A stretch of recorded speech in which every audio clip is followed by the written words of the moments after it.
Okay, this Patreon Thursday is yet another thing that makes me very glad I have Patreon Thursdays because we got this review on the Thursday night live show, Ed the Sock live show my husband and I do. And yes, my husband is the guy behind Ed the Sock, the whole thing. And we actually had to have a whole conversation about how to deal with Ed as a person. Crew member asked, and I thought that was really cool that they would take the time to think about it. But we got an interesting review. And by interesting, it's one of those things that you don't want to say no to any press because the press doesn't have to pay attention to you. But I see something like this. Suddenly, Tio's straight white male comics have nothing to say, unless that is they're speaking through a timeless, foul-mouthed sock puppet. And I can't help but feel like, is this what the review process has come to? Like, I suddenly know what a video game feels like. And, oh yeah, goofy guy, but what? I mean, okay, reviewing an EP called Wiped Privilege. Okay, but this is lumping in things that have nothing to do with each other. I mean, this tells you the nature of Canadian comedy. There's something called the Tim Sims Encouragement Fund Award. We need encouragement. Canadian's good. I shouldn't. But, okay, like, one of these things is not like the other. Okay, perhaps there is an ocular similarity between Ed and this gentleman, Mark DeBonis, right here. Okay, but to contextualize a review of Ed the Sock, and it was intended to be a compliment. It was, but intending to, view Ed in this lens. And what they're trying to say is that, my husband and his character have been around for a long time and have aged well and still relevant and all this stuff. But it's just so funny that I get pummeled. I get pasted by these people who are all about white privilege and everything like that. And similar content in terms of sort of what our sort of underlying morals are, it gets packaged through somebody, presumed to be a white male, and it's this absolutely glowing review about our inclusion of minorities. And, they message me, and my husband and I had a whole had a whole conversation about what the word partner means here. The show's crew seems underutilized except for the razor-sharp producer and Kerzner's partner, Leanna, co-host of Ed and Red's Night Party, who manages the show's live comments and read out one hilarious definition of the term beef steamship. And we love the beef steamship. But, razor-sharp producer and Kerzner's partner, Leanna, I'm now like Madonna. I only have one name. But then they say partner and co-host of Ed's Night Party. And this is always a thing for me. I mean, you guys have heard me talk about relational identity and women.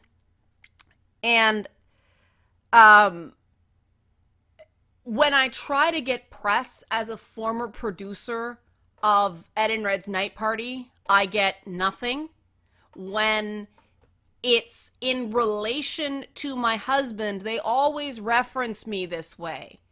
And it drives me crazy. Not just, in isolation. It's that you won't talk to me as me. I'm only a producer when you can add and Kerzner's partner. And I don't have a last name. Like I said, I'm like Madonna. But this is quibbling.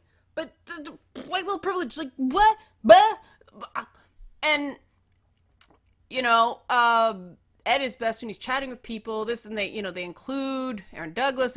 But the other thing that caught me was they refer to Max Brand, people who watch this show, as Black Santa. There it is.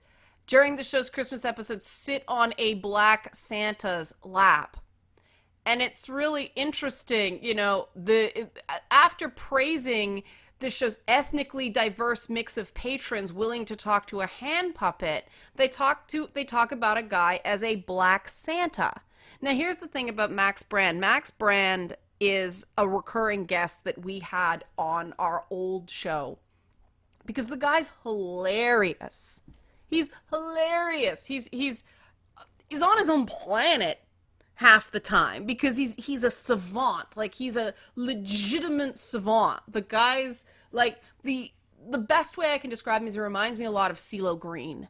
Because CeeLo will do these crazy out there things and he's got kind of that nerd thing going on. But then, Max is just funny. And there's such a joy to him that we can put him in these ridiculous situations. The hilarious thing is we didn't get Max in to be Santa because he's a black guy. We got Max in to be Santa because he's Max. And we have two Maxes. Max Olson is the guy who does the switching on the show. And then Max Brand is the guy who came in for this bit. And we got Max in because he's Max. And we like working with Max. And we actually didn't think about on the same episode, we had Max being Santa. We were singing deliberately racist Christmas carols. And at the end of the I'm Dreaming of a White Country song that even made me uncomfortable, it was a total ad-lib when I said, Max, what did you think about that song? And typical Max, it was all right, but if I could, I'd never sing that song again. And everybody breaks up laughing.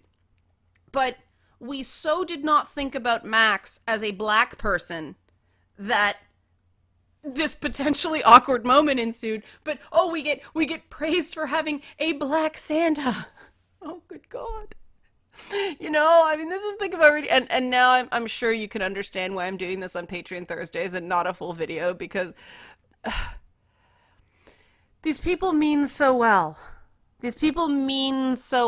But this is a review that is all about, white men and white males and all that stuff. And they are isolating me as a partner, the lone woman on camera. There's another woman on the crew. She just doesn't want to be on camera. She's actually the one watching the cable because everything's got to be hardwired because there's so much damn RF down at Yonge and Dundas Square that we can't do anything wirelessly.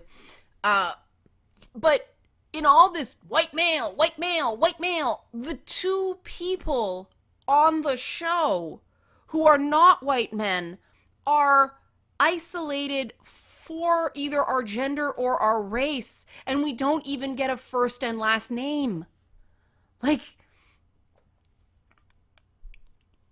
And like I said, now I know how it feels to be a video game because,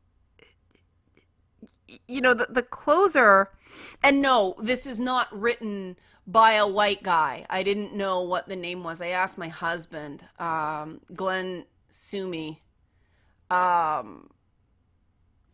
There's no picture, but apparently he's not a white guy. But this is a sort of thing where, and I don't even know if I can blame the writer for this, because this might have been just what he was allowed to write about. Like, this was the pitch that Now Magazine took. But at the end of it all, it says, Ed's vitriol is perfect for the Trump era. Oh, Lordy. Watching this series makes you realize just how ahead of his time he was. As the world gets crazier in 2017, who better to make sense of it than a scowling, cigar-smoking sock puppet who is allowed to say it is in a way his straight white male comic creator can't, exactly what we're all thinking. When the show was ahead of its time, we were regularly called racist and sexist, more sexist than racist. And this is the problem with being ahead of your time. But I don't know where to go with this. This is just, I wanted to share this with you guys because I needed to go to someone. Because you can't win. You can't win when identity politics just aren't funny. And I think any comic should be able to talk about their race and talk about their experience. I mean, that is part of a comedian's toolkit. But when you start thinking about it, this much, you can't laugh. And like I said, now I know how it feels to be a video game.